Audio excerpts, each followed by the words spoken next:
Overall, it's been an extremely rewarding career path for me, and I'm not even done with my training. I have had a lot of challenges along the way. I have learned a lot about myself. Anesthesiology is basically a real-time medicine that gives you instant gratification.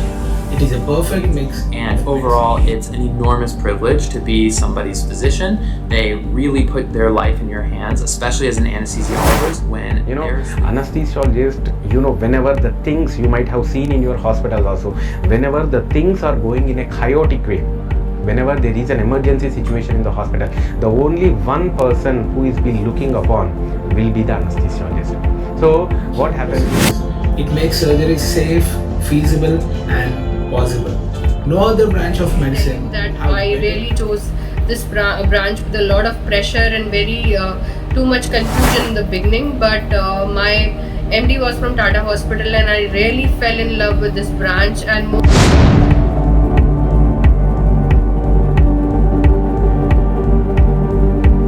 Anesthesia as a branch you like only if you have certain character traits.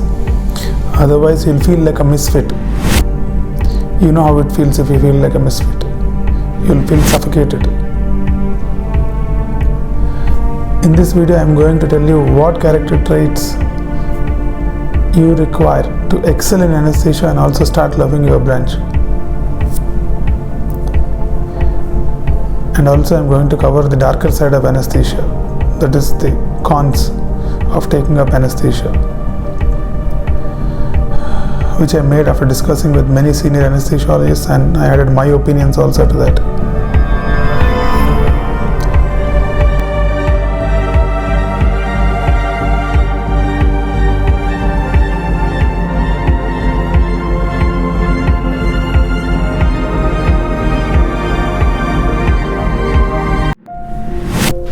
Anesthesia creates a temporary loss of consciousness to facilitate the surgery. This is done by giving intravenous medications and inhalational medications which will suppress the activity of the brain.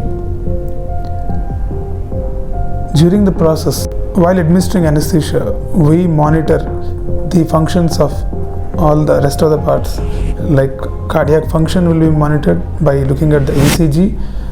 The function of the respiratory system will be monitored by looking at the oxygen saturation, and also we monitor the brain function by EEG derived monitoring like BIS monitoring and entropy monitoring. I wouldn't be doing this video if there are no problems with anesthesia. Now I am going to start the several problems which can arise while giving anesthesia. Number one, and the most important thing, is the fall in the blood pressure. Anesthetic medications will lead to decrease in the blood pressure. So patient's BP will be decreasing, for which we act immediately by giving several medications. That is problem number one. And second is the oxygen saturation problems. Sometimes oxygen saturation might come down while administering anesthesia. So for that, we need to act immediately and deal the problem. And bleeding is another problem during surgeries. There will be significant amount of bleeding happening, which can lead to decrease in the blood pressure. So we need to replace the blood during the surgery. And studies have been done and articles have been published analyzing the complication rates and the type of complications which have happened in anesthesia. There are human errors which can happen during anesthesia, which have been reported in the articles. Loss of airway, that is unable to send oxygen and other gases into the human body, can also happen during anesthesia, which is a dreaded complication which can happen during anesthesia. And there are several trainings which happen for anesthesiologists even after they pass the degrees. Cardiovascular events like myocardial infarction, that is heart attack, can also happen during the anesthesia because of the decrease in the blood pressure and other changes the anesthetics get in the system. So even they are a serious problem during the surgeries, particularly when you're doing cardiac patients and very old people. All the problems which I mentioned till now are just tip of an iceberg. There are still so many problems which can happen. So all the problems can lead to emergencies during the surgery. which only anesthesiologist can deal.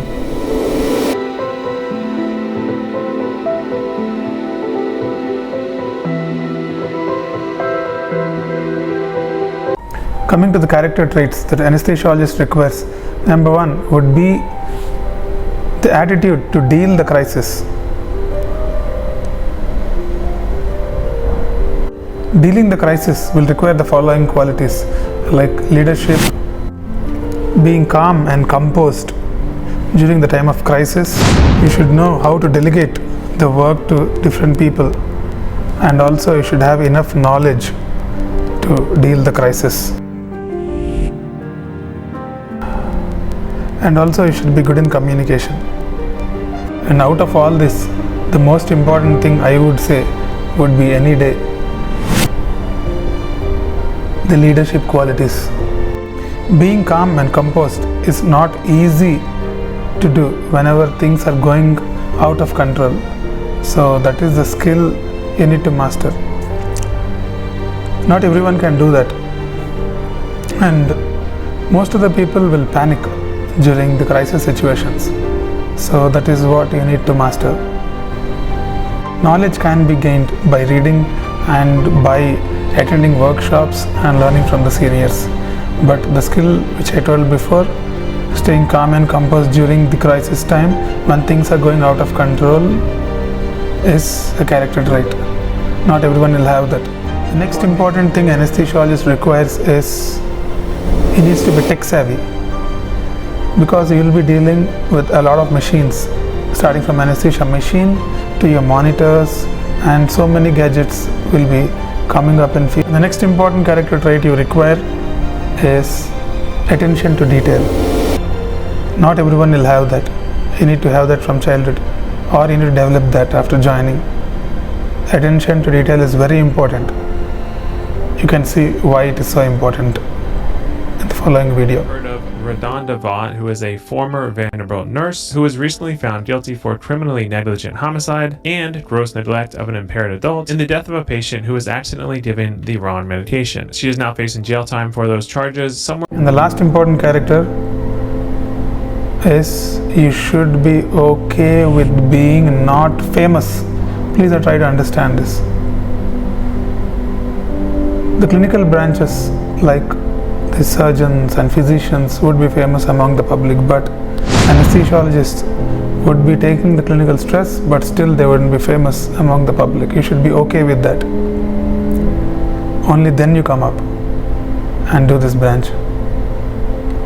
If you really want to be famous and if you really want the God worship among the public, then please don't do anesthesia.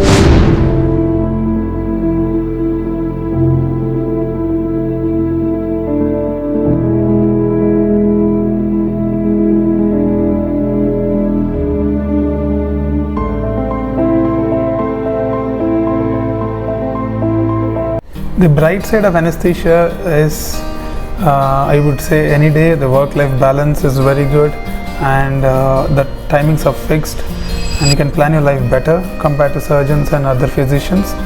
And also you can switch off your life.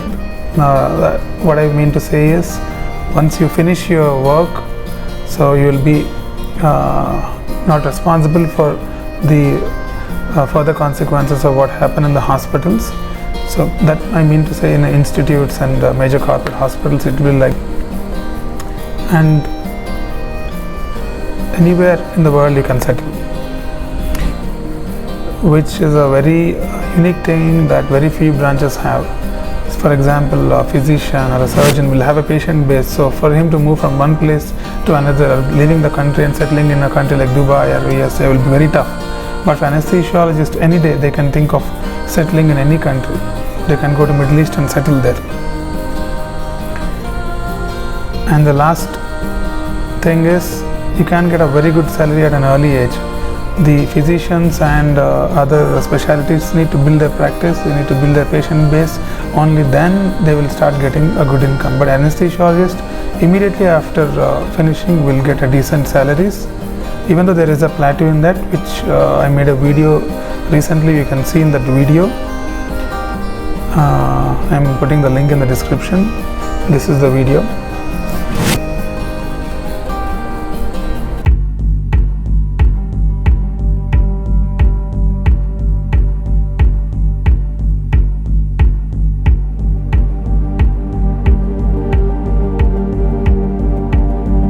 Of medical school with a medical degree, you're a doctor, but you are not an anesthesiologist yet. It will take another 4 years of training where you become a specialist, like myself, in the field of anesthesiology.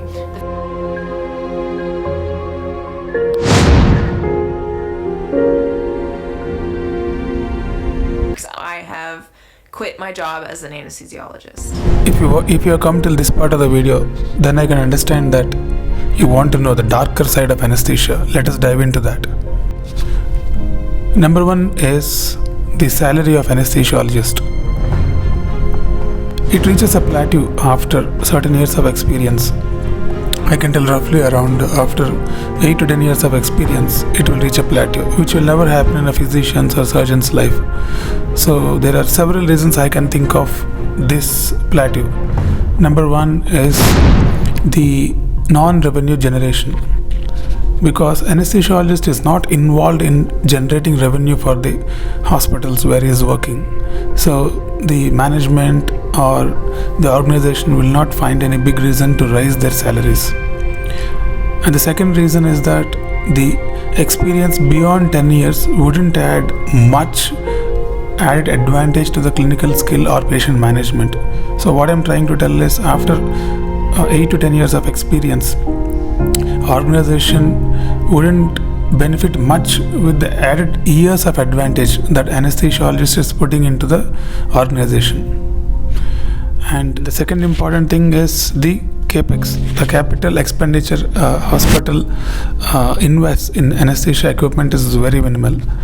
So why it is negative is the devices which anesthesiologist wants to buy wouldn't generate a revenue on the investment. For example, if there is a device which is measuring some oxygen level in the brain, or if there is a device which is used to measure the cardiac output of the heart, the hospitals and the managements would think twice before buying that, because there is no return on the investment. The same thing if a surgeon or a physician asks the management or hospital administration, they would buy them easily, because there is always a return on investment.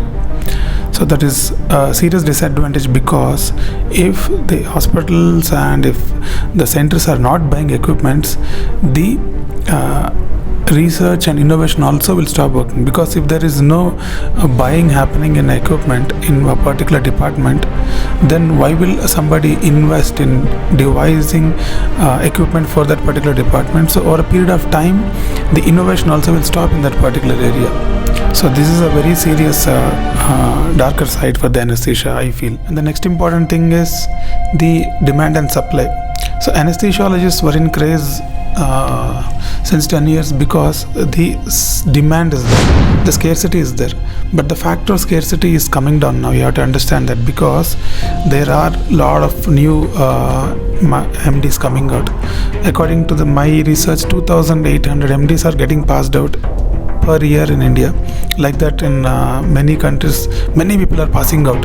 So what's happening is the scarcity factor will come down in 4 to 5 years. So next important thing is the negligence and medico-legal negligence issues. So what happens is,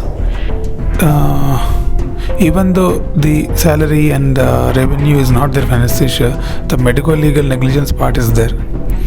So if you see the cases where the medico-legal part is there, the majority of the cases are there in the OBG and gynec, plastic surgery and anesthesiology. That is why the premium for indemnity insurance is very high for anesthesia. So the reasons which I am thinking would be possible for the medical legal negligence cases are the complexity of the work, which no one understands, but the anesthesia is work-wise it's very complex. And the second reason would be there is a time-bound pressure in some of the organizations and places, which is putting a lot of pressure on the anesthesiologists, which might be leading to problems in some places. And also This mainly applies to the freelancing anesthesiologists. There are no backup teams for them. For people working in institutes and corporate hospitals, there are always backup teams.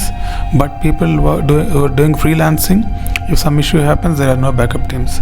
So these are the few possible reasons which I can think of would be drug addiction is very common among anesthesiologists. There are no exact statistics showing how many people are becoming drug addicts, but I can tell you one thing, it's not a new thing. One of the initial anesthesiologists in the history, William Stewart Halstead, who is also a surgeon, has been a drug addict. We cannot directly call him a drug addict because he started experimenting different kind of opioids on himself. In the process of experimentation, he became an addict. That's a different story. So why anesthesiologists are more prone for becoming drug addicts? I can think of some reasons. Number one is availability. You know that the anesthesiologist is the one who has the power to prescribe opioid medications, and since the availability is there, many people are trying to misuse it. And among the opioids, 64% of the anesthesiologists are being addicted to fentanyl. So that is a very dangerous medicine for addiction liability. And the second thing which I can think of is a high stress environment, which leads them to get addicted to opioids. Once a person becomes an addict in anesthesiology, even after going to rehabilitation, there is 66% of relapse rate, and nearly 25 to 26% are dying. If somebody has addiction liability for any kind of substance, then better not to enter anesthesiology. It's very risky for them and also the organization where they're working. Next important thing you need to know is the suicide risk is very high among the anesthesiologists, and studies have been done which are showing there is a 3 to 25% of suicidal tendency or behavior among the anesthesiologists. And anesthesiologists who attempted suicide have used mainly propofol. That is what is shown in all these studies. So people who don't know anything about anesthesia, propofol is a kind of drug we use to start the anesthesia, and in some cases we maintain the patients with propofol. So that is the drug anesthesiologists are using for the. And coming to the end of the video, the last is for people who want to lead the teams and who want to be the forefront of a team shouldn't take anesthesiologist.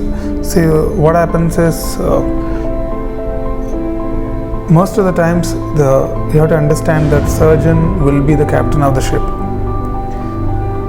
There is a reason for that. The reason being the patient is admitted in the hospital under the surgeon, and surgeon will have more responsibility. Even though we have a kind of responsibility, overall responsibility will be more for the surgeon. So he is the captain of the ship, whether you like it or not.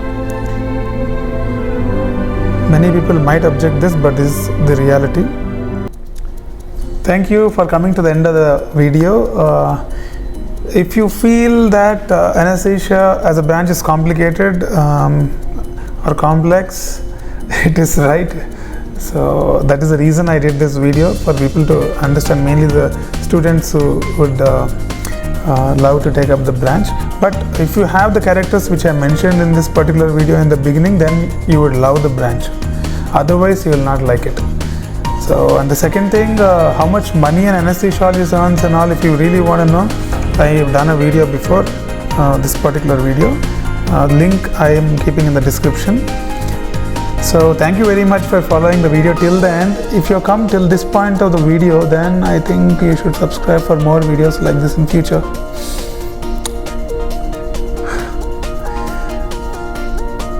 So see you all. It's a pretty lengthy video, but I had to do such a lengthy video, and almost took a break for 3 weeks to make this video. And so if you like this video, subscribe to the channel, and I would like to make more videos like this in future.